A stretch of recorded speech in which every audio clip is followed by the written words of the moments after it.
Is he a child, is he adult, he is your father, god damn it.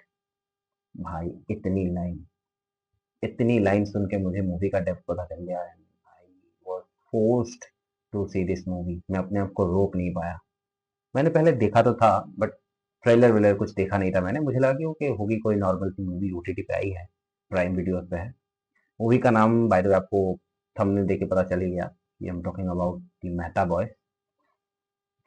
भाई साहब, क्या ही देख लिया मैंने। प्लॉट और स्टोरी पे आते हैं तो कुछ नहीं है, just like Mrs movie, it's just a normal story. It's just trying to show the turmoil between a father and son, जो कि हर हाउस होल्ड में सीन रहता है कि एक बाप और बेटे का रिलेशन जितना सिंपल भी है उतना कॉम्प्लेक्स भी है। बस वही दिखाने की कोशिश किया है। ये बोमन ईरानी साहब का डायरेक्शनल डिब्यू है। एट इज एज समथिंग 65 होगा उनका एज, तो उनका डायरेक्शनल डिब्यू भी है। तो Amai is an architect in Mumbai, girlfriend है श्रेया चौधरी एज जारा। तो अमई को आता है कि हिज मदर पास्ट अवे, तो वो घर में आता है, पापा से मिलता है, डिसाइड होता है कि पापा यूएस जाएंगे। तो ड्यू टू सम रीजंस उनको यूएस का फ्लाइट डिले हो जाता है, एंड बाप बेटे को अब 48 आवर्स के लिए एक दूसरे के साथ रहना है। बात करते हैं कि पॉजिटिव नेगेटिव या परफॉर्मेंसेस कैसे हैं। तो परफॉर्मेंसेस पे अनडाउटेडली बोमन ईरानी। भाई साहब, ये बंदा 65 के एज में भी किल कर रहा है। उसने जो पप्पा का कैरेक्टर, एक पारसी फादर का कैरेक्टर प्ले किया है, वो देखने लायक है भाई। उनका बॉडी लैंग्वेज, उनका डायलॉग डिलीवरी, या डायलॉग के बीच में पॉजेस, या फिर कुछ कुछ सीन में बस देखना, आईज का मूवमेंट, भाई आपको फील दे जाता है। वो जो उसका दिल में जो अपना मेल ईगो है, अपने बच्चे को पालने का स्ट्रगल है, अपने बच्चे से इतने सालों तक ना बात करने का जो एक खटास है, वो सब सब लिटरली एक लुक देके वो बंदा आपको समझा देता है। सिमिलरली अविनाश तिवारी, भाई ये बंदा बहुत ही अंडररेटेड है, मैं बता रहा हूँ। इसका एक्टिंग का रेंज आप देखोगे ना, आप फिदा हो जाओगे इस पे लिटरली।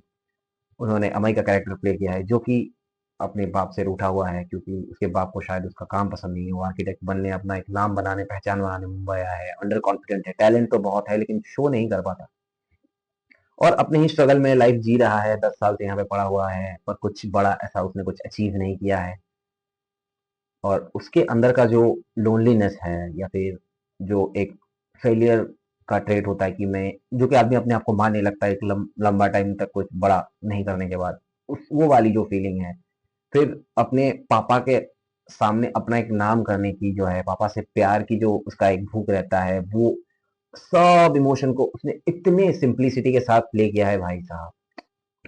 अब थर्ड में आती हैं जारा, प्लेड बाय श्रेया चौधरी। श्रेया चौधरी को आई थिंक मोस्टली लोग बैंडिश और बंदित, या बंदित और बैंडिश, बंदिश बंदित आई थिंक जो भी है, उस सीरीज से जाने होंगे। वैसे खास इनको कुछ प्रायोरिटी दिया नहीं है, लेकिन भाई साहब ये बंदी ने खुद अपना ही एक बना लिया है। और मूवी में वो एक, she is not just an girlfriend, वो एक स्ट्रॉन्ग माइंडेड जो होता है ना, कुछ आपको पुश करते हैं कि भाई तू कर सकता है, तेरे अंदर ये है, तुझे नहीं दिखता है लेकिन मुझे दिखता है। तो उनका भी कैरेक्टर एक मुझे बहुत अच्छा लगा, जो कम स्क्रीन टाइम है, काफी इम्पैक्टफुल है। मूवी जो है वो एक डायरेक्शनल मास्टरपीस भी कह सकते हो। वुमेन ईरानी का फर्स्ट डेब्यू है, लेकिन उनको देख के आपको लगेगा नहीं कि बंदे का फर्स्ट डेब्यू, आपको लगेगा भाई ये सालों से काम कर रहा है। उन्होंने इतना क्रिस्प रखा है मूवी को, मतलब कुछ कुछ मूवीज में डायलॉग बहुत ही कम है, मूवी में बस पॉज है, कुछ कुछ सीन है बैकग्राउंड में प्ले कर रहा है। उन्होंने इतने मेटाफोरिकल वहां पे हिंट छोड़े हैं, जैसे टपकता हुआ, उसके बेटे का रूम में टपकता हुआ पानी, गिरता हुआ सीलन, ओपन विंडो, बरसात होना, ये सारे एक इनसिक्योरिटी को मेटाफोरिकली दिखाया गया है। सेम उसके बाप का, कि सीढ़ी चढ़ते टाइम भी किसी से हेल्प नहीं मांगना, अपने सामान खुद उतारना, खुद लेके जाना, जो एक होता है ना, एक 80 साल के आदमी के अंदर, एक सॉरी एक 71 साल के आदमी के अंदर जो जिद होता है, एक ईगो होता है, बच्चे से नाराजगी होती है, वो बहुत ही सही तरीके से दिखाया है। जो साइलेंसेस भी है उसमें भी आपको कुछ फैंसी डायलॉग नहीं मिलेंगे, कुछ ड्रामेटाइज नहीं है, कुछ बहुत ओवर द टॉप बीजीएम नहीं है, सिंपल स्टोरी है।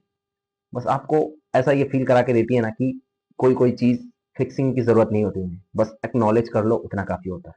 जस्ट लाइक आवर इमोशंस, सब चीजों को आप फिक्स नहीं कर सकते हैं, बट एटलीस्ट उनको अगर एक्नॉलेज करते हो सामने, अपने ऑपोजिट सामने जो है, वो भी कभी कभार आपके लाइफ में बहुत बड़ा एक इम्पैक्ट डाल के चला जाता है।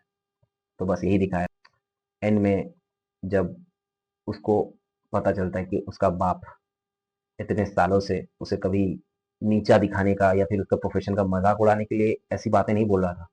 उसको दुनिया के लिए प्रिपेयर कर रहा था कि बेटा आगे चल के ये सब चीजें तेरे साथ होंगी, तो you better experience this things. Quote याद आ गया जो कि मैंने इंटरनेट में बहुत पहले पढ़ा था।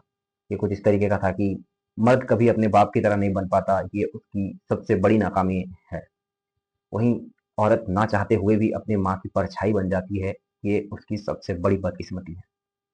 तो बस यही है यार मूवी ओवरऑल। और एंड में जाके एक सीन है जहाँ पे कि उसके पापा को वो एयरपोर्ट पे छोड़ने गया रहता है, एंड वो लोग एज ए फादर सन हमेशा हैंडशेक करते थे। तो उस पॉइंट पे वुमेन रेना ही पोज लेता है एक 1.5 मिनट का, फिर अपने बेटे को हक करके एक किस करता है और चला जाता है। और वहां पे अविनाश तिवारी जो अमय का कैरेक्टर है, वो ऐसे सुन पड़ा रहता है अपने पापा को जाते हुए देख के। वो जो आपको फीलिंग देगी ना यार, जो वर्ड्स में बता नहीं सकते, बताते हुए मुझे मतलब गूज़बम्प्स आ रहे हैं।